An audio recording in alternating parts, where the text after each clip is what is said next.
ॐ गजाननं भूतगणाधिसेवितं कपितजम्बूफलचारुभक्षणम् उमासुतं शोकविनाशकारणं नमामि विघ्नेश्वरपादपङ्कजं शिवानन्दं शिवरूपं गुरुसाक्षात् शिवस्वयं संसारशोकहरतिं ध्याता शिवानन्दरूपम् ब्रह्मविद्याप्रदायकं साकरे वंशप्रवर्तितं जीवशिवाय भवति ज्ञानेन तत्पदं बोधितं।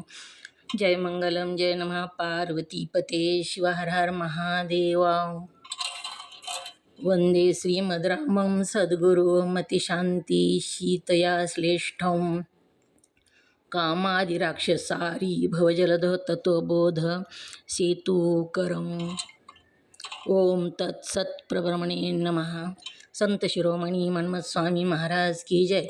सद्गुरु सिद्धारूढ स्वामींच्या चरणी वंदन करून श्रोत्रिय ब्रह्मनिष्ठ सद्गुरू शिवानंद स्वामी परभणीकर माझ्या हृदयामध्ये स्थापित करून सद्गुरू पंडित पितांबरजींना वंदन करून जगद्गुरू शंकराचार्यांना वंदन करून जगद्गुरू पंचाचार्यांना वंदन करून त्रिकाल वंदनीय गुरुमाऊली लिंगायत गुरु महालिंगेश्वर शिवाचार्य महाराज यांच्याही चरणी अनंत कोटी प्रणिपात करून श्रोत्रिय ब्रह्मनिष्ठ सद्गुरू महादेव कुंभार अप्पाजी यांच्याही चरणी शिरसाष्टांग प्रणिपात करून तुम्हा सर्व मुमुक्ष साधकांच्या चरणी विनम्र अभिवादन करून पंचीकरण ग्रंथामध्ये प्रवेश होऊया।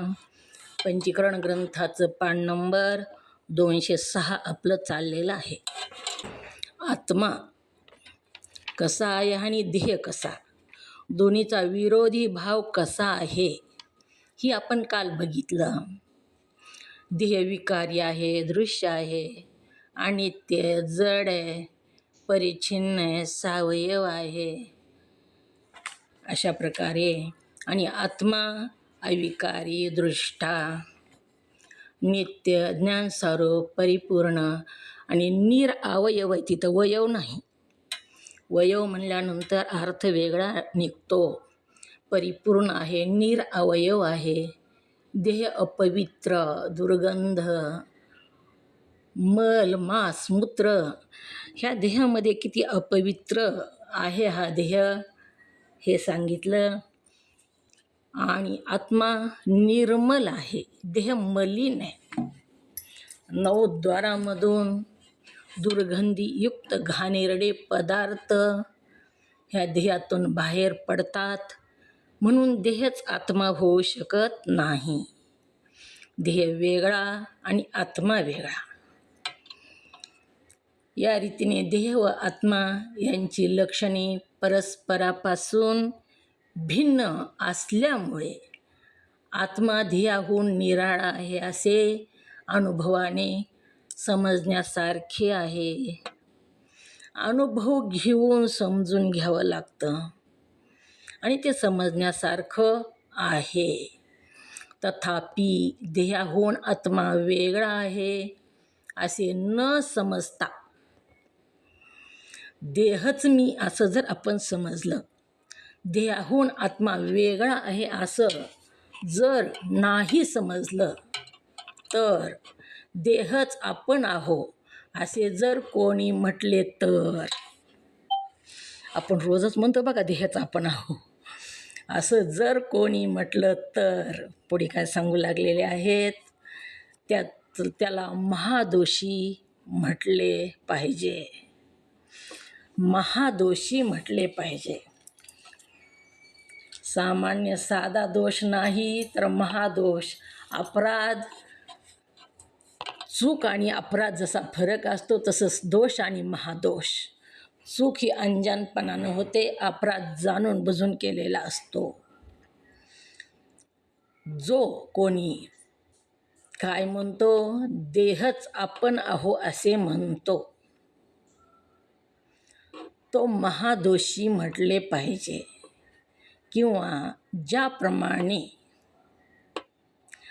वात, पित्त आणि कफ ही 3 वात, पित्त, कफ 3 ही तिघेही एकत्र जर आली झाली म्हणजे त्यास महादोष त्रिदोष म्हणावं. वात पित्त आणि कफ हे शरीरामध्ये 3 प्रकारचे दोष आहेत. कधी कुणाला वात होतो, कधी कफ होतो आणि कधी पित्त होतं. ही 3च प्रमुख दोष आहेत, म्हणजे रोग आहेत. ही तिन्हीही जर झाले, तिघेही एकत्र झाले म्हणजे त्याला काय म्हणावं? महादोष म्हणावं. ह्याला त्रिदोषसुद्धा म्हटलेलं आहे. अथवा सन्निपात म्हणतात. सन्निपात म्हणजे काय? मरण. अथवा सन्निपात म्हणतात. व हा सन्निपात ज्यास झाला असेल तो मनुष्य मृत्यूस वश होतो. सन्निपात झाला म्हणजे तो मरतो. आणि हे तिन्हीही दोष, जेव्हा तिन्हीही दोष उफाळून येतात, एकत्र येतात, तेव्हा तो मनुष्य राहत नाही. महादोष त्रिदोष म्हणतात आणि सन्निपात म्हणतात. हा सन्निपात ज्यास झाला असेल तो मनुष्य मृत्यूला वश होतो. तिन्हीही दोष उफाळून आले तर त्याचं मरण होतं. तो मृत्यूमध्ये समावला जातो, मृत्यूला वश होतो. त्याचप्रमाणे ध्येयाचा अभिमान बाळगणाऱ्यासही महादोषी म्हणावे. ध्येयाचा अभिमान बाळगणं म्हणजे मी ध्येय आहे असं वर्तणूक करणं, असं वागणं, म्हणजेच ध्येयाचा अभिमान बाळगणं. तर महादोष कोणता सांगितला? महादोष इथं कोणता सांगितला? येले का लक्षात? ओम नमः शिवाय. ओम नमः शिवाय. देहाचा आपण आहो आता जर कोणी म्हणलं तर त्याला महादोष सांगितलेला आहे. आपण कोण आहो मग? कोण आहेत आपण? आपण सच्चित आनंद स्वरूप आत्मा आहोत. मग आत्मा असताना जर देहच म्हणलं तर लबाड बोलणं झालं का नाही? ती खोटं बोलणं झालं का नाही? एक असून एक बोलणं म्हणजे ती खोटं बोलणं झालं. आणि खोटं बोलणं सगळ्यात मोठा दोष सांगितला. मग आपण आत्मा आहो आणि देहालाच मी जर म्हणत असो तर आता ग्रंथ समाप्तीकडे चाललेला आहे. आपल्याला आपलं ज्ञान परखडपणानं सांगत आहेत. तू कोण आहेस? आणि ही आवाज येत नाही व्यवस्थित तुमचा. आवाज येत नाही? ओम नमः शिवाय. व्यवस्थित येत नाही.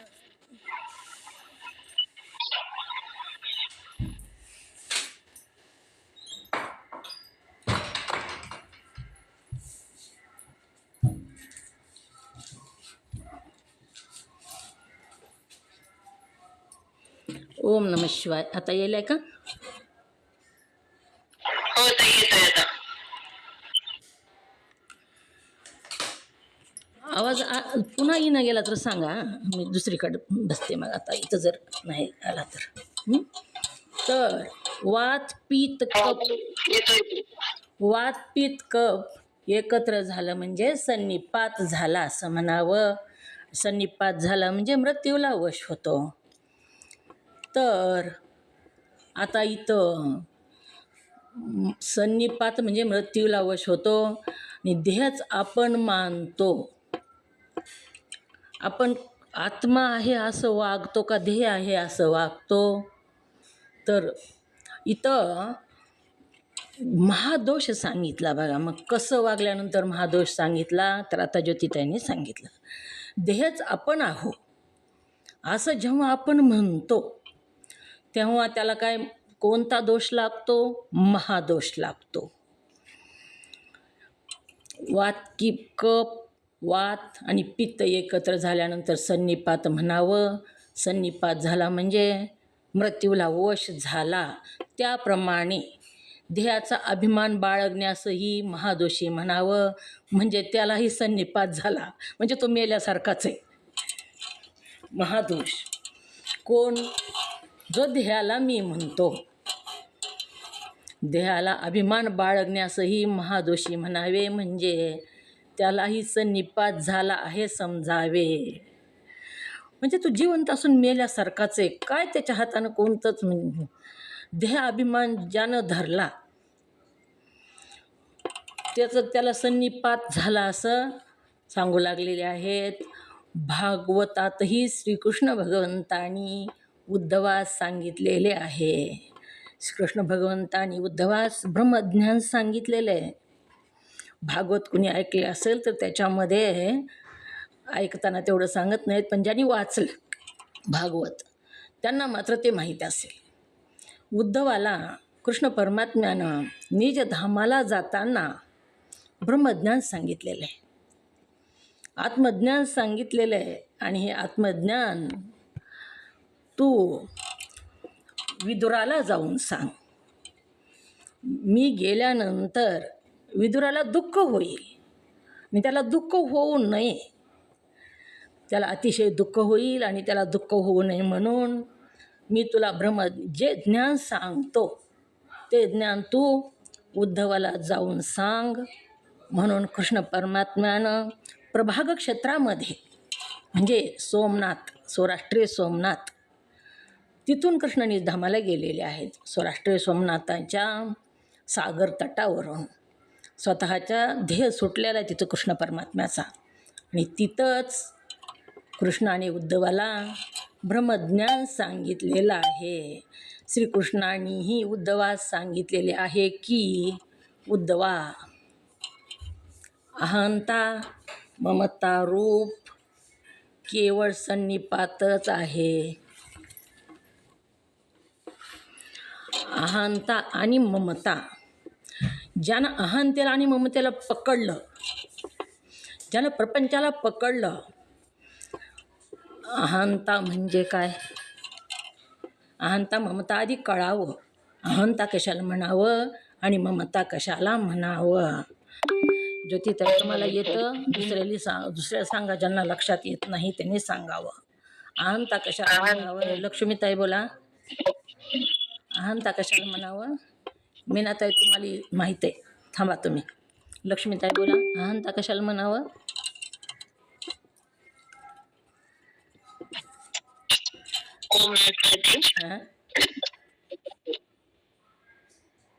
अहंता म्हणजे दुसऱ्यावर हे करणे, दुसऱ्यावर प्रेम करणे, म्हणजे दुसऱ्याचं माझ्या लक्षात येणार नाही. ओम नमः शिवाय. मंगेताई बोला. मी सांगू का ताई? ओम नमः शिवाय. सांगा जयश्रीताई बोला. तुमच्या चरणाला साष्टांग नमस्कार. अहंता म्हणजे स्वतःवर प्रेम करणे, स्वतःच्या देहावर प्रेम करणे, त्याला अहंता असे म्हणावे. अहमता आणि ममता. ममता म्हणजे काय? ममता म्हणजे मुलं बाळ पैसा धन यांच्यावर प्रेम करणे, त्याला ममता म्हणावे. ओम नमः शिवाय. ऐकलं का लक्ष्मीताई? ओम नमः शिवाय. कशाला म्हणावं अहंता? लक्ष्मी, अहंता म्हणजे दुसऱ्यावर प्रेम करणे,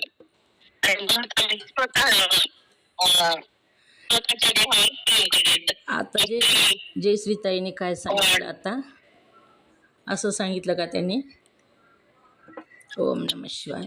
अहंता म्हणजे अहमता. अहम म्हणजे मी. अहमता म्हणजे स्वतःच्या देहावर प्रेम करणं. आणि ममता म्हणजे माया. आपण मया म्हणतो, मया येईल, मया करतो. ममता म्हणजे माया. माया त्याचाच शब्द मया असं झालेला आहे. पुन्हा आपल्या मया कोणाकोणाची येते? जवळच्याची. मायापासूनच मया झालेला आहे. म्हणून अहंता म्हणजे स्वतःच्या देहावर प्रेम करणं. किती प्रेम करतो त्या देहावर, त्याला साबण लावायचं, त्याचेच कपडे, त्याचाच किती कपाट भरलास तरी अजून आणायचे. म्हणजे देहासाठी सगळं करायलेलो आपण आहो. म्यूट करत आहे. अहंता म्हणजे स्वतःच्या देहावर प्रेम करणं, त्यालाच पार्लरला जायचं, त्याच्यातच सगळा वेळ घालवणं, स्वतःच्या देहाचाच देह ही साधन दिलेलं आहे आपल्याला मोक्षापर्यंत जाण्यासाठी. जसं कुठंतरी जायचं आहे तर साधन म्हणून एखादी गाडी बघतो आपण, साधन म्हणून विमान, गाडी, कोणतं का होईना साधन, मोटरसायकल, काहीतरी साधन बघतो आणि तिथं पोहोचतो. तसंच मोक्षापर्यंत जाण्यासाठी देह हे साधन दिलेलं आहे, पण त्याच्यातच पूर्ण वेळ घालवितो. काय लोकांचं बघितलं तर खरंच इतके गोळ्या औषधं कशासाठी खातात, जगण्यासाठी, जगतात कशात गोळ्या औषधं खाण्यासाठी. असलं काम आहे, दुसरं काहीच त्यांच्या लक्षात येत नाही. देह चांगला ठेवावा म्हणून दिवस रात्र गोळ्या औषधं खायलेले आहेत. काय का खायच्या गोळ्या औषधं? तर जगायचे म्हणून. जगायचे कशासाठी तीही त्यांना माहीत नाही, गोळ्या औषधं खाण्यासाठी. म्हणून अहंता शरीरावर, जो स्वतःच्या देहावर प्रेम करतो आणि ममतारूप म्हणजे देहाधिक जे आहेत नाते आणि धन ह्याच्यावर प्रेम करतो, त्याला अहंता आणि ममतारूप बुद्धी असं म्हटलेलं आहे. मी आणि माझं ही बुद्धी केवळ सन्निपातच आहे. मी आणि माझं याच्यामध्येच जो राहतो, ह्याच्या बाहेरच निघत नाही. त्याचं विश्वच तेवढंच असतं. मी म्हणजे शरीर आणि माझे म्हणजे माझे नातेवाईक. मग ही असा जो वागतो, अशी ज्याची बुद्धी झालेली आहे, त्यालासुद्धा सन्निपात झालाच म्हणावं. तो सुद्धा मेल्यासारखाच आहे असं सांगू लागलेले आहेत. नाहीतरी जिवंत राहून तरी तो काय करते? स्वतःचं काही हित करत नाही, आत्मस्वरूपाला जाणत नाही, काहीच ओळखून घेत नाही. कशा करता आलो, कुठून आलो, कुठं जायचं आहे, कोणताच विचार नाही. इथं येण्याआधी कुठं होतो, असं कुठून इथं कशा तरी कोणत्या तरी कारणास्तव आपण आलेलो आहो. उगं नाही, पंचमहाभूताच्या दारामध्ये उभं राहून त्याला विनंती करून हा ध्येय मागून घेतला त्यांच्याकडून. कशा करता? मोक्षापर्यंत जाण्याकरता. आणि विसरूनच गेलं मोक्षापर्यंत जायचं. लक्षातही नाही मरायचे म्हणून. जीवनामध्ये दोनच गोष्टी लक्षात ठेवा म्हणून सांगितलं बघा. एक, स्वतःचं मरण, आणि दोन, मरणाआधीचं ज्या ईश्वरानं आयुष्य दिलं तो ईश्वर, ज्यानं आयुष्य दिलं तो ईश्वर. असं दोनच गोष्टी. मरण जर लक्षात ठेवलं ना तर मनुष्य वाईट वागतच नाही, जास्त अहंता ममतेत सुद्धा गुंतत नाही. राजा परीक्षितीला 7व्या दिवशी मरण आहे म्हणून कळालं. सगळ्याचाच त्याग केलेला आहे, काहीच नाही. त्याला माहीत आहे आता हे सगळं सोडायचं आहे. आपलंसुद्धा 7च दिवसात मरण आहे बरं का, लक्षात ठेवायचे. ह्या 7 दिवसातच आपल्याला मरायचं आहे म्हणून. सगळं करायचं आहे बघा. घर बांधायचं आहे, शेत घ्यायचं आहे, मुलाचं लग्न करायचं आहे, मुलीचं करायचं आहे, डॉक्टर जावाई बघायचा, इंजिनियर मुलाला करायचं, सून इंजिनियर बघायची. ह्याच्यामध्ये करायचं पण मरायचं विसरूनच गेलं. मरायचं लक्षात येतं का? मला मरायचं आहे सुद्धा. आणि मरण लक्षात आलं की मनुष्य सावध होतो. म्हणून अहंता ममतारूप बुद्धी केवळ सन्निपातच आहे. मरण लक्षात ठेवायला पाहिजे. मरायचं आहे सुद्धा, सन्निपात आहे. म्हणजे ते अहंता आणि ममता ज्याच्या बुद्धीमध्ये आहे तो मेल्यासारखाच आहे असे समजावे. म्हणजे सत्वगुण, रजगुण आणि तमगुण या 3 गुणाच्या ठिकाणी व त्याच्या कायेच्या ठिकाणी ज्या अहंता ममता असतात त्या सन्निपात समजावे.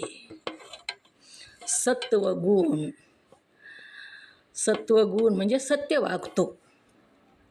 सत्वगुण, रजोगुण, तमोगुण म्हणजे असत्याचा सहारा घेतो, पूर्णपणे असत्य वागतो, तो तमोगुण आहे. सत्वगुण म्हणजे सत्यामध्ये असतो, तो सत्वात संजयती, ज्ञान हे. सत्वामध्ये असतो. आणि रजोगुण कशाला म्हणावं तर कधी सत्वगुण आणि कधी तमोगुण असतो, दोन्ही मिक्स असतं, त्याला रजोगुण असं म्हणावं.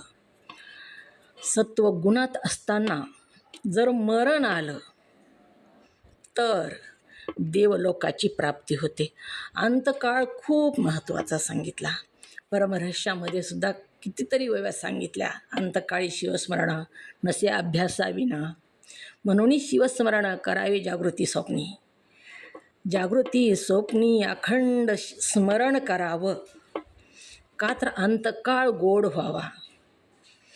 अंतकाळी जर ओम उच्चार जर मुखात असेल तर मोक्ष प्राप्त होतो असं सांगितलेलं आहे.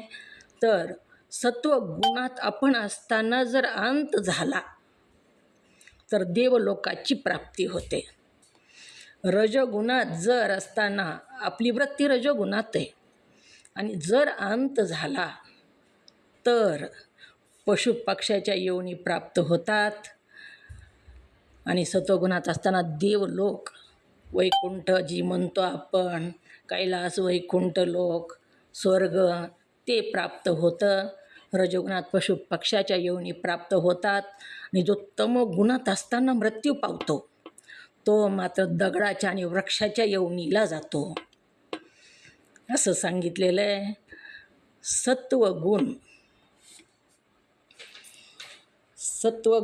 गुणात असताना जर सत्वगुणात असताना मरण पावलं तर सहज ध्येयाबाहेर प्राण निघून जातो नामस्मरण करत असताना. रजोगुणात जर मृत्यू आला, ओम नमः शिवाय. हां, आमच्या सासूबाईंचं तसंच झालेलं आहे, मी डोळ्यांनी बघितले त्यांचं, म्हणजे त्यांचं तसंच मरण आलेलं आहे बघा. सत्वगुणात शेवटपर्यंत त्यांच्या हातात माळ होती, शेवटच्या क्षणापर्यंत त्यांचे बोट म्हणजे असेच होते हातात दोन्ही पण. मी स्वतः डोळ्याने म्हणजे समोर, माझ्या समोर तसं झालं. मृत्यूचा क्षण महत्त्वाचा असतो, खूप महत्त्वाचा असतो. म्हणून आयुष्यभर अभ्यास करावा लागतो. ओम नमः शिवाय. आयुष्यभर अभ्यास करावा लागतो आणि आपल्या स्वरूपाला जाणून घ्यावं लागतं. तर सत्वगुणामध्ये असताना मृत्यू जर आला तर त्रास होत नाही तेवढा. रजोगुणामध्ये मृत्यू आणि प्राणसुद्धा कुठून जातो हे सुद्धा सांगितलेलं आहे. तमोगुणामध्ये जर असेल तर प्राण गुदमार्गानं जातो म्हणून सांगितलं, गुदमार्गानं जातो. रजोगुणात असताना डोळ्यातून जातो, मुखातून, डोळ्यातून. सत्वगुणात रजोगुणात जातो. पण तमोगुणात असताना मात्र काही लोकांना संडास होते बघा, तर त्या मार्गानं प्राण निघून जातो असंही सांगितलेलं आहे. त्या सन्निपात झाला असं समजावं. सत्वगुणात कुठून जातो म्हणजे ताई? सत्वगुणात त्रास होत नाही, सहज प्राण निघून जातो. काही लोकांना काही त्रास होत नाही बघा, सहज प्राण निघून जातो. कोणती घाण होत नाही. ओम नमः शिवाय. बोला. आमच्या मालकाचं तसंच गेलं ताई. हो, सहज. काहीच नाही, ओम नमः शिवाय म्हणलं सहज. हात हलवला नाही, डोळा नाही, पाय नाही, काहीच नाही. कीर्तन घेतलं, संगीत कीर्तन घेतलं. ओम नमः शिवाय. सहज ही होतं. आणि रजोगुणात असताना ओम नमः शिवाय. आणि तमोगुणात असताना मात्र तडफडा होतो आणि गुदमार्गानं प्राण जातो. त्यातला म्हणजे रजोगुणात असताना कुठे जातो रजोगुणात? हां, रजोगुणात डोळे, मुख, डोळे वाचण्याचा थोडा तडफडा होतो, डोळे मुख ह्याच्यातून प्राण जातो. आणि सत्वगुणात मात्र सहज निघून जातो. सहज आता बघत काहीच त्रास नाही हो, माझ्या समोर होते आणि पडले आणि गेले, आपण म्हणतो सुद्धा बघा तसं. तर सत्वगुण, रजगुण आणि तमगुण या 3 गुणांच्या ओम नमः शिवाय ताई, सहज जरी गेलं तरी कुठल्या तरी मार्गाने जात असेल ना. मुख, डोळे वाचले जातात म्हणून सांगितलं. मुखातून, डोळ्यातून. तोंड आ होतं. सत्वगुणात आ होतं आणि तमोगुणात गुदमार्गानं जातो. 9 द्वार आहेत. 9 द्वारातून कुठून ना कुठून प्राण निघून जातो. 9 द्वारातून. तर सत्वगुण, रजोगुण आणि तमोगुण ही 3 गुणाच्या ठिकाणी, त्याच्या कायाच्या ठिकाणी अहंता ममता असतात. त्या संनिपात समजावे. 3ही गुणापेक्षा वेगळं राहावं. सत्वगुणामध्ये नुसतं तोंड आ होतं आणि मिटलं जातं. श्वास बाहेर निघून जातो नाकातून आणि तोंडातून. अहंता ममता असतात, त्याला संनिपात समजावे. असा संनिपात ज्या झाला असेल तोही मरणाच्या स्वाधीन होतो. संनिपात झालं म्हणजेच मरण आहे. मग अहंता आणि ममता याला ज्यांनी पकडलं त्याला संनिपातच झाला. तो मेल्यासारखाच आहे. त्याचं जेवढं आयुष्य आपलं नामस्मरणामध्ये ज्ञान प्राप्त करण्यामध्ये जातं तेवढंच खरं आयुष्य असतं बघा. बाकीच्या आयुष्याचा काहीच उपयोग होत नाही. आणि जे भजन नामस्मरण करतात त्यांचं आयुष्यसुद्धा वाढलेलं असतं म्हणतात. आयुष्य वाढतं त्यांचं. जेवढा वेळ त्याच्यामध्ये जातो तेवढा वेळ त्यांचं आयुष्य वाढतं. त्यांना आयुष्य दिलेलं आहे त्याच्यापेक्षा जास्त आयुष्य त्यांना प्राप्त होतं तेवढा वेळ, असंही सांगितलेलं आहे. अहंता ममता, ज्याला अहंता आणि ममता बंधनाचं रूपचंही, आणि अहंता ममता असताना अहंता ममता पण आहे आणि परमार्थ पण आहे. मग असं जो आहे तो उपयोगाचं नाही. ती काही कोणत्याच गतीला नाही. ती त्याला कधीच आत्मज्ञान होऊ शकत नाही. अहंता ममतेची जी गळ्याला फास लागलेला आहे ती सुटल्याशिवाय मोक्षाकडे जाता येत नाही. मग अहंता ममता सोडूनच द्यावी का? सोडून द्यायचं म्हणून नाही, फक्त आसक्ती सोडून द्यायची. नाटक करायचे आपल्या अंतःकरणामध्ये. आपण समजून घ्यायचंय मी आत्मा आहे, दृढ निश्चय. सगळ्याशी प्रेमानं वागायचं. त्यांच्यामध्ये सुद्धा आत्मा आहे ना, ते सुद्धा देवच आहेत, आपण सुद्धा देवच आहेत. घरातले लोक तरी काय देव नाहीत का? देवच आहेत ते सुद्धा. त्यांच्यामध्ये आत्मदेव आहे. म्हणून त्यांचं काही मत्सर करायचा नाही किंवा त्यांचे तुम्ही माझे नाहीत म्हणून त्यांना दूर लोटायचं सुद्धा नाही. प्रेम करायचं, आसक्ती नको. प्रेम आणि आसक्ती वेगळं वेगळं आहे. प्रेम करणं म्हणजे सगळ्याशी अगदी व्यवस्थित आनंदानं प्रेमानं वागायचं. परंतु ते दूर गेल्यावर, दूर जरी गेले तरी जास्त त्रास करून घ्यायचा नाही, मान्य करायचं. ह्यालाच आसक्ती असं म्हणतात. म्हणून अहंता देहावरही कामापुरतं वाहन आहे, वाहनाला पण सांभाळावं लागतं का नाही? जायचं आहे कुठं तर वाहनाला सांभाळल्याशिवाय वाहन नीट राहील का? मग वाहनाला सुद्धा सांभाळावं लागतं, पण तेवढ्या पुरतं तेवढं. असं ओम नमः शिवाय. नाही, तुम्ही म्हणले ना संसारात राहावं लागतं पण आसक्ती धरायची नाही. तर आप्पाजीने सांगितलं होतं बघा, चिक्कूच्या बियाप्रमाणे. चिक्कूचं बी किती मासात राहतं पण किती स्वच्छ राहतं. आपण संसारात राहायचं, संसार सगळं करायचा पण त्याच्यासारखं अलिप्त राहायचं म्हणजे मनातून. बरोबर. चक्कूचं बी चिटकलेलंच, काहीच चिटकत नाही बघा त्याला. तुम्ही काढून बघा, अनुभव घेऊन बघा. चक्कू फोडल्याबरोबर ती बाजूला निघतं. चक्कूमध्येच असतं चक्कूचं बी, कमळाचं पान. प्रपंचामध्ये तर राहावंच लागतं ना. प्रपंचाबाहेर आपल्याला निघताच येत नाही. जसं नाव पाण्यात असते बघा. पाण्यात नाव असावी पण नावेत पाणी नसावं. नावेत जर पाणी गेलं तर काय होतं? नावेत पाणी गेलं तर काय होतं? हां, बुडून. हां, म्हणून आपण प्रपंचात असावं, प्रपंच आपल्यात भरून घेऊ नये. चक्कूच्या बियासारखं अलिप्त राहावं, कमळाच्या पानासारखं. ओम नमः शिवाय.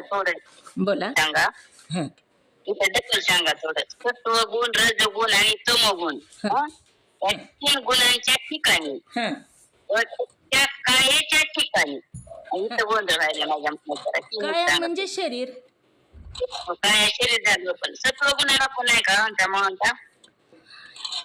पुढे गेलंच तर काहीच नाही बघा, वाणी सुद्धा नाही. जेव्हा आपण पुढे जातो ना तेव्हा काहीच नाही, सगळं शून्य. इथं सुडीत चालायचं आहे, धरायचं कशालाच नाही. तुम्हाला माहितीच हवं म्हणून सांगितलं, ह्याच्यामध्ये ते आलेलं नाही. आपण आपण सामान्य आहो, आपल्याला आपलं सगळं सुटलेलं नाही ना अजून. आणि एवढं पूर्ण इथं सगळं सुडीत चालायचं आहे. मागे एकदा मी दृष्टांत दिला बघा तुम्हाला. जेव्हा आपण कर्म करत जातो तेव्हा आपल्याला काही ना काही सापडायल्यासारखं वाटतं. आपल्याला ईश्वराचा अनुभव येतो किंवा कर्म करत असताना सत्कर्माचं फळ प्राप्त होतं. काही ना काही सापडल्यासारखं वाटतं, मनाला आनंद होतो. मग तसंच कर्म करत करत करत कर्म करणं म्हणजे आपण त्या मार्गावर चालू लागलेलो आहोत. तर एक दृष्टांत आहे. मार्गाने जात असताना आपल्याला 500च्या नोटा सापडू लागल्या, सगळ्या 500च्या नोटा दिसू लागल्या. मग आपण काय करतो, वेचून घेतो. किती वेचू तेच कळत नाही. 500च्या नोटा दिसू लागल्या, पण थोडं मार्गानं त्याच पुढे गेलो, पुन्हा काय होईल, 2000च्या नोटा दिसू लागल्या. मग काय करतो, 500च्या नोटा काय करतो, सोडून देतो आणि 2000च्या नोटा वेचायला लागतो. तसंच आहे, कर्म करत करत उपासनेकडे जातो. ज्यावेळेस 2000च्या नोटा आपण वेचू लागलो, थोडं पुढे प्रवास केला की तिथं सोन्याचे नाणे दिसू लागले. आता 2000च्या नोटा घेऊ का सोन्याचे नाणे घेऊ पदरामध्ये? 2000च्या नोटाचं तिथं दिसायलेल्याच चौकून, पण ते सोडून देतं, सोन्याचे नाणे विचित बसतं. जेव्हा सोन्याचे नाणे विचित विचित पुढे जातो तेव्हा रत्न सापडतात. रत्न ही वेचित विचित पुढे गेल्यानंतर पुढे लिहिलेलं आहे, ह्या सर्वांचा तूच मालक आहेस. आता सांगा, सगळं त्याच्याच मालकीचं, तर ते इचून सासवीत बसेल का? इचून त्याला कुठं न्यायचं आहे, त्याचीच मालकीचं आहे सगळीच. तसं आपण सगळं आपल्याच मालकीचं आहे. आत्मस्वरूपाला जेव्हा ज्ञान होतं आपल्याला, आपण जेव्हा आपल्याच स्वरूपाला आत्मस्वरूपाला जाणतो, मीच देव आहे असं जेव्हा आपल्याला माहिती होतं, आपल्याला अनुभव येतो, तेव्हा काहीच नाही, सगळं मीच मालक आहे असं वाटतं. म्हणून सगळं सोडायचं सांगितलेलं आहे. पुढे पुढे तर विचार चंद्रोदय पुढे आपण सुरू करू, तेव्हा तुम्हाला सगळंच कळलं ते. पण ही ग्रंथ पूर्ण कळाल्याशिवाय पुढचे ग्रंथ कळतही नाहीत. शब्दसुद्धा तिथं नाहीत, शब्दसुद्धा मावळून गेलेले आहेत. फक्त आनंद आहे, काहीच नाही दुसरा असं सांगितलेले. मग तिन्ही गुण हां बरोबर. उन्मनी मन, काहीच नाही त्या मनामध्ये. निर्जन स्थान आहे ते. जनाचा संपर्कच नाही. मनातून जगाला हाकलून दिलेले, जगाला बाहेरच्या नाही, सगळ्याच जगाला कोणीच नाही मनामध्ये ईश्वराशिवाय. एकटं बसलं की त्याचेच चिंतन आहे सारखं मनामध्ये. निर्जन अंता म्हणजे इथं तिन्हीलाही सोडायचं आहे मंगेताई. सत्वगुण, रजगुण, तमगुण. पुढे पुढे आपण जी शब्दानं ज्ञान करून घेतो ना, त्या वाणीला सुद्धा सोडून द्यायचं आहे. पुढे पुढे पुढे काहीच नाही, तूच मालक आहेस सगळ्याचा. कशालाच पकडायचं नाही, कशालाच धरायचं नाही. आलं का लक्षात? काय संशय विचारायचे बघा, मला सुद्धा मग ती लक्षात येतं थोडं. जे कळालं नाही ते मग कोणाला विचारता येतं. रजगुण, तमगुण, सत्वगुण, रजगुण आणि तमगुण. पण सुरुवातीला हे ते तीन सत्वगुणाचा राहण्याचा प्रयत्न करावाच लागतो, त्याच्याशिवाय पुढे पाऊल जात नाही. आणि सत्वगुण, रजगुण, तमगुण आपल्यामध्ये असताना जर मरण आलं आपल्याला तर तसं सांगितलेलं आहे. पण मोक्ष मिळाल्यावर मग कुठंच जायचं नाही ना. इहलोकीतलं सुख नको, परलोकातलंही नको. विरक्ती, वैराग्य सांगितलेलं आहे. मग तिथं सत्वगुण तरी कशाला लागतो? काहीच नको आहे, मोक्ष पाहिजे. तर सत्वगुण, रजगुण आणि तमगुण या तीन गुणाच्या ठिकाणी व त्याच्या कायेच्या ठिकाणी, ह्या शरीरामध्ये 3 गुण आहेत. 3 गुणाचंच सारखं सुरू आहे कार्य आहे शरीरामध्ये. कधी आपण सत्वगुणात असतो, जेव्हा आता पाठ ऐकत आहोत आपण, जेवढे तुम्ही पाठ ऐकता तेवढे सत्वगुणात आहेत. सध्या तुमच्यामध्ये रजगुण नाही, तमगुण नाही. रजोगुण म्हणजे प्रपंचाचं काही काम करायचं, ती काम करायचं असं मला आठवतं का आता? पूर्ण लक्ष तुमचं आता सत्वगुणामध्ये आहे. मग कधी आपण सत्वगुणात असतो, आता ही संपलं की काय करतो आपण, पाठ संपला की आता स्वयंपाक करायचा, काम करायचं, हे काय, मग त्यावेळेस आपण रजोगुणामध्ये जातो. आणि जेव्हा आपल्याला क्रोध येतो, जेव्हा कोणाची तरी आपण निंदा करतो, त्यामुळे आपण कसा असतो, तमोगुणामध्ये असतो. आपण तिन्ही गुणामध्ये असतो, पण जास्तीत जास्त वेळ आणि तिन्ही गुण थोडे थोडे आपल्याला अनुभवात येतातच.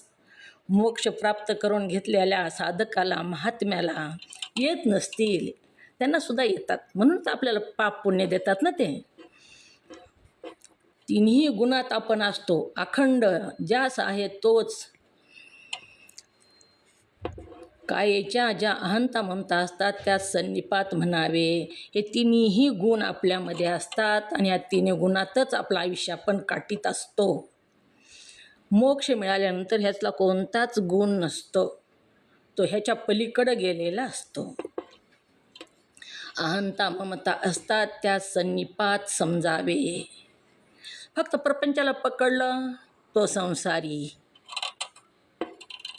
आणि संत कुणाला म्हणावं? आत्म्याला पकडलं तो संत. पकडलं म्हणजे मी आत्मा आहे, मी आत्मा आहे, मी आत्मा आहे. ही जो म्हणत राहतो, मी आत्मा आहे असं नुसतं म्हणता येत नाही, तर त्या आत्म्याचे सगळे गुण आठवावे लागतात. मी ज्ञानस्वरूप आहे, मी परिपूर्ण आहे, मी निरावयव आहे, मी निर्मल आहे, शुद्ध आहे, बुद्ध आहे, असा मी आत्मा आहे, असं अखंड स्मरण जो करतो त्यानं आत्म्याला पकडलं. आणि सारखं माझं शरीर, माझे मुलं, मला ही कमवायचं, मुलांचं करायचं, शरीराचं करायचं, शरीराला नटवायचं, ह्याच्यामध्येच तो अखंड राहतो. तो अहंता आणि ममतेमध्ये राहतो. आणि ज्यानं अहंता ममतेला पकडलं तो बंधनात पडतो. सगळ्यात मोठं कारण अहंता आणि ममताचं आहे बंधनाचं. रेशमी गाठीनं बांधलेलं आहे ती. सुटतो का आपण त्याच्यामधून? सुटतच नाही. अहंता ममता असतात आणि ही सुटतात बरं का, हळूहळू. आपण जरी प्रयत्न करत राहिलं तरी लवकर सुटत नाही, हळूहळू सुटतं. कारण अनंत जन्मीचे संस्कार आहेत ती. किती येवनी आपण फिरलो, एक एक येवनी, कोटी कोटी फेरा, पुन्हा लागेवारा मनुष्य देहाचा. म्हणून खूप दिवसाचे संस्कार असल्यामुळं सुटायला थोडं अवघड जातं, पण हळूहळू हळू सुटतच राहतं ते पुन्हा. एक एक एक सजातीय प्रवाहामध्ये सारखं जर राहिलं तर ते सुटतं. अहंता ममता असतात त्या सन्निपात समजावे. असा सन्निपात ज्यात झाला असेल तोही मरणाच्या स्वाधीन होतो. अहंता ममता आहे तो मरणाच्या स्वाधीन होतो, म्हणजे मरतो आणि पुन्हा जन्मतो, पुन्हा मरतो, पुन्हा जन्मतो. ह्या 84 लक्ष योनीच्या तडाख्यात तो सापडतो. कोण सापडतो 84 लक्षच्या योनीच्या तडाख्यात? ओम नमः शिवाय. कोण सापडतो? अहंता ममता रूप म्हणजे जास्त गुरफटलेला आहे तो. हां, मंगेताई बोला, कोण सापडतो? अहंता ममता म्हणजे गुरफटलेले सांगणार होते ना, सन्निपात झालेले. बरोबर आहे, दोघीच आहे. अहंता आणि ममता ज्याने पकडलं तो 84 लक्ष योनीमध्ये सापडतो. एका शिष्याने विचारले सद्गुरूला, गुरुदेव, भक्ती भक्ती म्हणजे काय? भक्ती म्हणावं तरी कशाला? भक्ती भक्ती मी नुसतं शब्द ऐकतो, पण त्याचा खरा अर्थ मला काही कळाला नाही. तेव्हा सद्गुरूंनी सांगितलं, काहीच करू नकोस, इकडचं उपटन तिकडं लाव. तुझ्या अंतकरणातलं जी प्रेम आहे, जी भावना आहे, अंतकरणाची आसक्ती आहे, ती जी प्रपंचातली आहे ती उपट आणि आत्मस्वरूपाकडे लाव. बस, काहीच नाही दुसरं करायचं. म्हणजे त्यालाच भक्ती असं म्हणावं. सन्निपात समजावे. असं सन्निपात ज्यात झाला असेल तोही मरणाच्या स्वाधीन होतो, म्हणजे जन्मतो आणि मरतो. आणि त्याने जन्म मृत्यूरूप दुःख निवृत्त होत नाही. आलं पोडी बघा. जो अहंता ममता ह्याला पकडून बसलेला आहे तो जन्म मृत्यूच्या तडाख्यातून मुक्त होत नाही, निवृत्त होत नाही असे समजावे. 84 लक्ष योनीच्या बंधनात तो पडतो. त्यास उलट ज्या मनुष्याला ब्रह्मनिष्ठ सद्गुरूच्या अनुग्रहाने आपण सचित आनंद आत्मा आहो अशी बुद्धी झाली असेल त्याचे पुण्य जबरदस्त आहे. कशानं अशी बुद्धी होते? जन्म मृत्यू रूप दुःख निवृत्त होत नाही असे समजावे. याच्या उलट ज्याच्या मनुष्याला ब्रह्मनिष्ठ सद्गुरूच्या अनुग्रहाने ब्रह्मनिष्ठ सद्गुरूचा अनुग्रह झाल्याशिवाय मी आत्मा आहे ही बुद्धी होत नाही, कळतच नाही. अनुग्रह झाल्याशिवाय कळत नाही, आपल्याला ते कळत नाही. सद्गुरूच्या अनुग्रहाने आपण सचित आनंद आहो अशी बुद्धी झाली असेल त्याचे पुण्य जबरदस्त आहे. अनुग्रह होणे म्हणजे कृपा होणे. अनुग्रह होणे म्हणजे कृपा आशीर्वाद प्राप्त होणे. जर सद्गुरूची सेवा केली तर सद्गुरूनं जरी प्रत्यक्ष मुखानं काही न बोलले तरी सुद्धा अंतःकरणाची दुआ बाहेर पडते. अंतःकरणामधून दुआ बाहेर पडते, पुकार बाहेर पडते. माता पित्याची सुद्धा तसंच आहे बघा. जो माता पित्याची सेवा मुलगा जास्त करतो, खूप सेवा करतो, तेव्हा अंतःकरण त्यांचं काय म्हणतं, किती सेवा करतं रे राजा, खूप तुझं चांगलं होईल, दुआ बाहेर पडते. आणि जो आईवडिलाला सेवा करत नाही, नीट बोलत नाही, त्रास देतो, त्यालासुद्धा माता पिता मुखानं कधीच शाप देत नाहीत, पण अंतःकरणातून बदवा मात्र बाहेर पडल्याशिवाय राहत नाही. का असं करतं रे बाळा? माझ्या अंतःकरणाला किती दुःख होत आहे, त्यातून बदवा बाहेर पडते. तसंच आहे, सद्गुरूच्या अनुग्रहाने आपण सचित रूप आनंद आहो. सद्गुरूची कृपा होऊन, शक्तिपात होऊन, सद्गुरूची जी तपश्चर्या असते ती आपण जेव्हा सद्गुरूची सेवा करतो, त्यांच्या अंतःकरणाला शीतलता देतो, तेव्हा त्यांची केलेली तपश्चर्या आपण बघितलं आहे. गुरुची तपश्चर्या कशी आपल्याला प्राप्त होते, ती त्यांचा शक्तिपात होतो, त्यांची कृपा होते आणि आपल्याला आपोआपच कळायला लागतं. कुणी नाही सांगितलं तरी बोध होतो बघा. ही का होतं असं?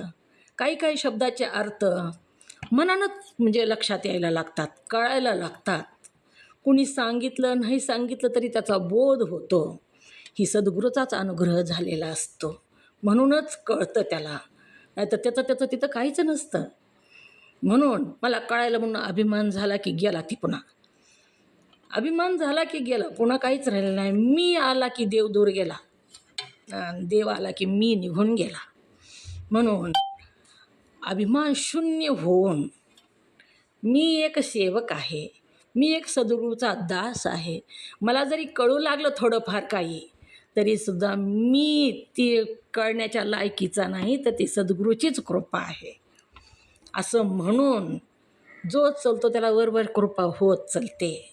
म्हणून मनुष्याला ब्रह्मनिष्ठ सद्गुरूच्या अनुग्रहाने आपण सचित आनंद आत्मा हो अशी बुद्धी झाली असेल त्याचे पुण्य जबरदस्त आहे. जबरदस्त आपण म्हणतो ते खूप जबरदस्त आहे हो, म्हणजे खूप मोठं आहे, ते आवरण्यासारखं नाही. जबरदस्त पुण्य आहे म्हणून सांगितलं. कशाचं पुण्य जबरदस्त आहे म्हणून सांगितलं? ओम नमः शिवाय. काय केल्यावर पुण्य जबरदस्त पुण्याची प्राप्ती होते?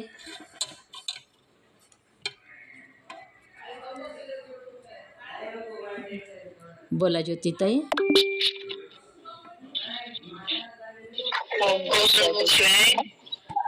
ज्या मनुष्याला ब्रह्मनिष्ठ सद्गुरूच्या अनुग्रहाने सच्चिदानंद म्हणजे सच्चिदानंद आत्मा अशी जर बुद्धी झाली तर त्याच्या पुण्याने असं समजावं की ब्रह्मविचार म्हणजे त्याला सांगितलेलं आहे. ब्रह्मविचार हे विलक्षण पुण्याचं रूप असं सांगितलेलं आहे.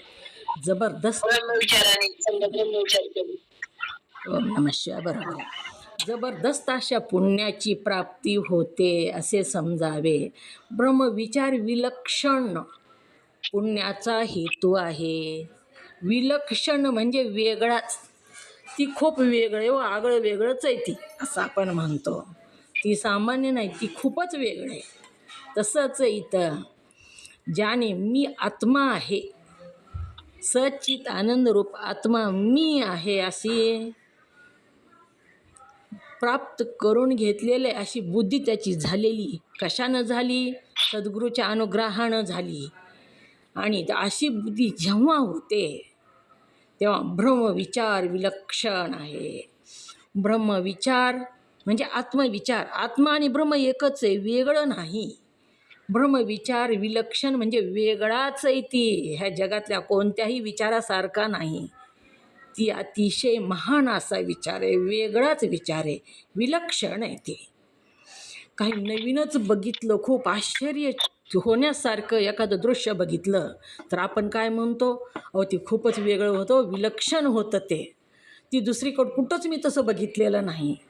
ती खूपच सुंदर होतं, ती विलक्षण होतं असं आपण म्हणतो.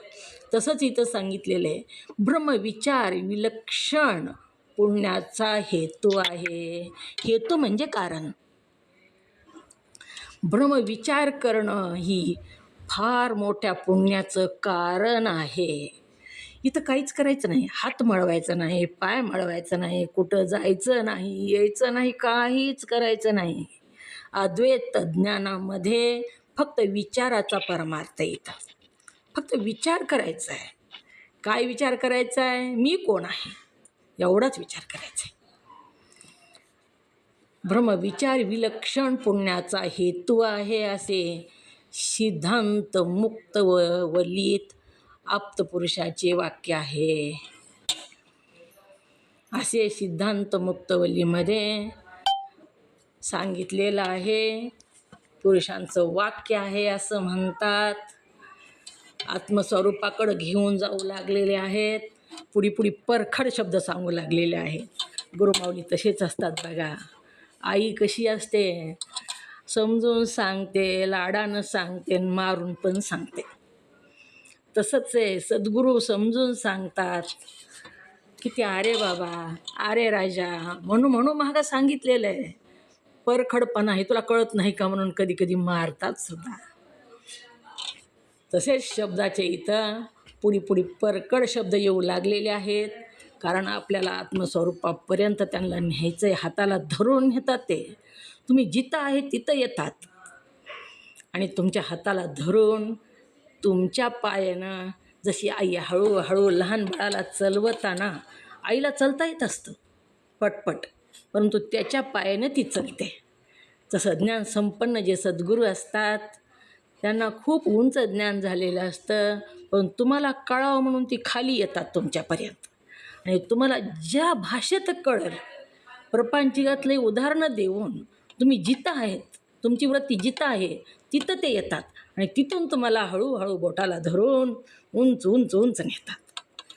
म्हणून कर्म, उपासना आणि त्याच्यानंतर आवरण, दोषी ज्ञानानं जातो. कर्मानं कोणता दोष जातो? ओम नमः शिवाय. दोष किती आहे तू? किती दोष आहेत? ज्योतिताई बोला, हँड रेस केला आहे. किती दोष आहेत?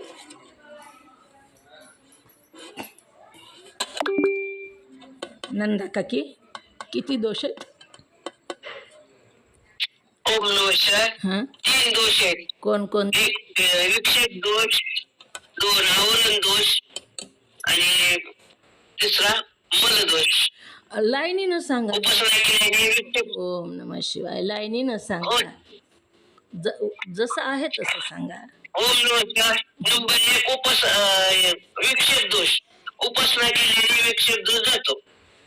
मनाची चंचलता निघून जाते. दुसरा आवरण दोष, तो ज्ञानाने जातो, मोक्ष मिळतो. आणि तिसरा मल मल आवरण दोष ओम नमः शिवाय. एक ओम मिनिट. नमः शिवाय. दोष बरोबर सांगितले 3. ओम नमः शिवाय मी सांगू. हो सांगा, क्रम लावून सांगा, उलट सुलट सांगा. आवरण दोष गेला म्यूट करा उलट सोडतो. काकी, म्यूट करा, क्रमानं सांगा. ओम नमः शिवाय. ओम नमः शिवाय. पहिलं मल दोष आहे, आणि दुसरा विक्षेप दोष आहे, आणि तिसरा आवरण दोष आहे. बरोबर. जयश्रीताई म्यूट करा. हे तीन दोष आहे. जयश्रीताई म्यूट करा, आवाज येईना. म्यूट करा जयश्रीताई. ओम नमः शिवाय. मल दोष, विक्षेप ओम दोष. नमः शिवाय. आता येतो ताई. जयश्रीताई म्यूट करा. बोला बोला ज्योतिताई.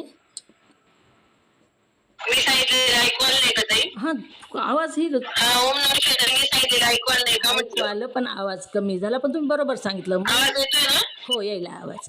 सांगा पुन्हा. ओम नमः शिवाय.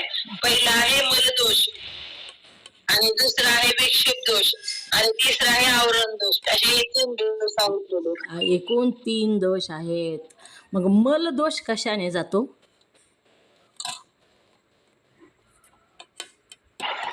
निष्काम उपासनेने जातो. आणि विक्षेप दोष? विक्षेप दोष उपासनेने जातो, निष्काम उपासनेने. आणि मल दोष? मलदोष निष्काम कर्म केल्याने जातो ना. हा, निष्काम कर्म, निष्काम उपासना. आणि आवरण दोष? आवरण? हे आवरण दोष कसे? आवरण दोष ओम नमः शिवाय. आवरण म्हणजे अज्ञान, हे अज्ञानाचं आवरण सद्गुरु घालवतात ना. ओम बरोबर. ओम नमः. हा, बोला. आवरण ओम नमः शिवाय. विक्षेप दोष ज्ञानाने जातो. ओम नमः शिवाय. म्यूट करा. पूर्ण सांगते, म्यूट करा. मल, कर्म, उपासना आणि ज्ञानही. तर कर्म, मल दोष, विक्षेप दोष आणि अज्ञान, आवरण दोष. मल, विक्षेप आणि आवरण ही 3 दोष आहेत. मल दोष म्हणजे पाप. ही मल दोष जो आहे, जे पाप आहे, ते निष्काम कर्मानं जातं. निष्काम कर्म म्हणजे काय? आपण हातानं जे कर्म करतो, दान, धर्म, यज्ञ, होम, पारायण, नामस्मरण, हे जे कर्म करतो, ह्या कर्मानं मलदोष जातो. मलदोष म्हणजे पाप. उपासना, उपासनेनं विक्षेप दोष निघून जातो. उपासना म्हणजे ईश्वराला अखंड त्याच्या सानिध्यात राहणं. आपण उपवास करतो, ते सुद्धा उपासना आहे. किंवा ईश्वरात तपश्चर्या करतो, पंचाग्नी तप करतो. ही जी उपासना आहे, या उपासनेनं विक्षेप दोष जातो. विक्षेप म्हणजे मनाची चंचलता, मन स्थिर न राहणं. मंदिरात गेलं की घरचं काळजी, घरी गेलं की मंदिरातली काळजी. म्हणजे जिथं ध्येय आहे तिथं मन राहत नाही. ध्येय बाजूला आणि मन बाजूला फिरत राहतं. त्याला काय चंचलता मनाची म्हणतात. ही चंचलताची मनाची आहे, ती निष्काम उपासनेनं निघून जाते. कर्म, उपासना, पण निष्काम शब्द महत्त्वाचा आहे. कर्म मी खूप केलं वाटतं आपल्याला, पण कर्म निष्काम असल्याशिवाय काहीच उपयोग नाही. म्हणून निष्काम कर्मानं मलदोष जातो, निष्काम उपासनेनं विक्षेप दोष जातो, आणि आवरण दोष मात्र सद्गुरू ज्ञान सांगतात आणि अज्ञानाचं आवरण काढून टाकतात. आणि आपण कोण आहे ही आपल्याला ज्ञान करून देतात. आवरण दोष निघून जातो. वरी जे आवरण आलेलं आहे, जी पाण्यावर जसं ती वर शेवाळ आलेलं असतं तसं आवरण आलेलं आहे आपल्याच्या आत्मस्वरूपावर ध्येयात आपलं. तर शेवाळही ही बाजूला काढतात आणि आपलं त्याच्या खालचं मधी जी आहे आत्मस्वरूप ते आपल्याला सद्गुरू दाखवतात. आपला वेळ झालेला आहे. आज पुढे गेला वेळ थोडा प्रश्न विचारल्यामुळं ही अजून उद्या समजून घेऊ आपण. जर कळालं नसेल तर उद्या विचारा. उद्या मी तुम्हाला अजून सांगते.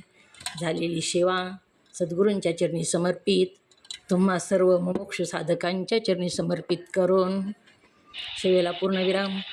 जे वाणीतून योग्य शब्द बाहेर पडले ते सद्गुरुनाथाचे, जे अयोग्य शब्द बाहेर पडले ते वाणीचा दोष. सर्वांच्या चरणी वंदन. ओम नमः शिवाय.